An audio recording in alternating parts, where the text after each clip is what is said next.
you're saying about the frat guys. Yeah, what we've realized is that and I alluded to this earlier, there are lots of people in our community. I mean, Holland is a unique demographic of people and churches and Christians.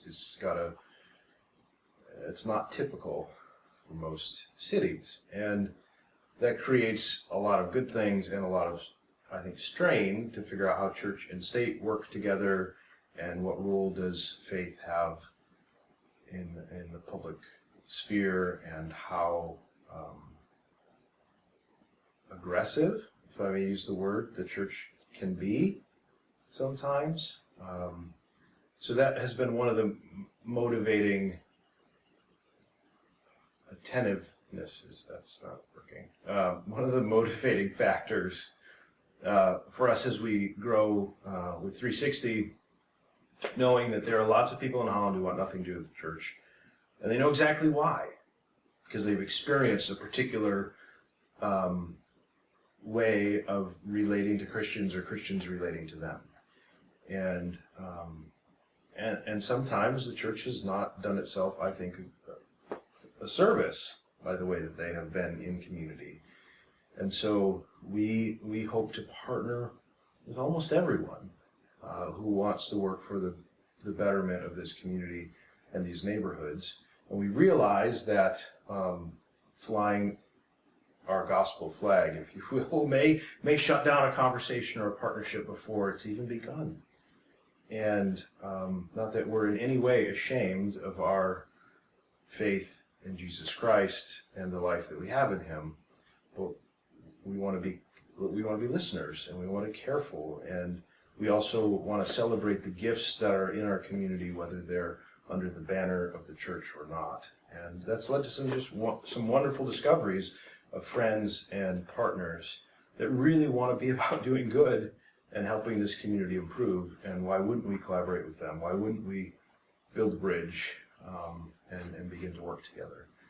So as our church plant, All Saints, grows, that will be a clearer delineation, if you will, between the more classic and traditional ministry work, our life of prayer and worship, and 360 will be allowed to be as civic and partnered as it needs to be. So I think there will be clearer definition to those as we walk forward.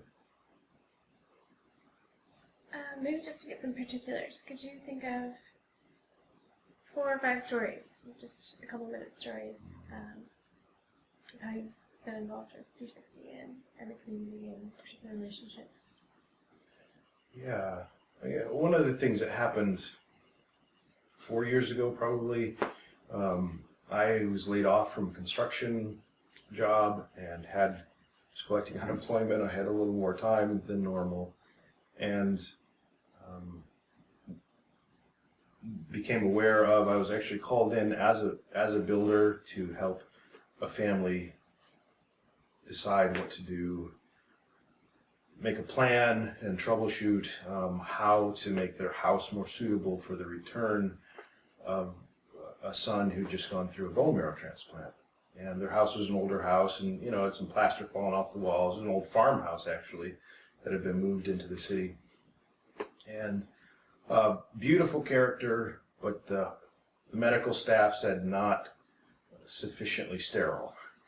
So they needed a lot of work, and I knew for years been hoping to do a full kitchen remodel. So knowing that I had a period of time where I was somewhat supported in unemployment and a love for these people, I said, let's see what we can do to gather volunteers and donations and really do this. So to meet the need of getting the house fixed up, but also to go a little bit above and beyond and maybe give them the kitchen remodel that they had been hoping for years. And what happened in that time kind of blew my mind with the possibilities, and I think paved the way for some of our later work and projects. We put a posting on their Care Pages website, which was updating people about their son's health. That garnered all kinds of volunteers, all the way from, professionals who would come and help us put in cabinets or the countertops to ladies who baked cinnamon rolls for the people working. So just all kinds of volunteers came out of the woodwork. Hope College students did some dirty demolition at the front end of it. And it turned into, I think we calculated 800 volunteer hours were given, thousands of dollars. And the family could contribute a small portion of the total. It was probably a $30,000 remodel job that ended up costing the family $5,000 or $6,000.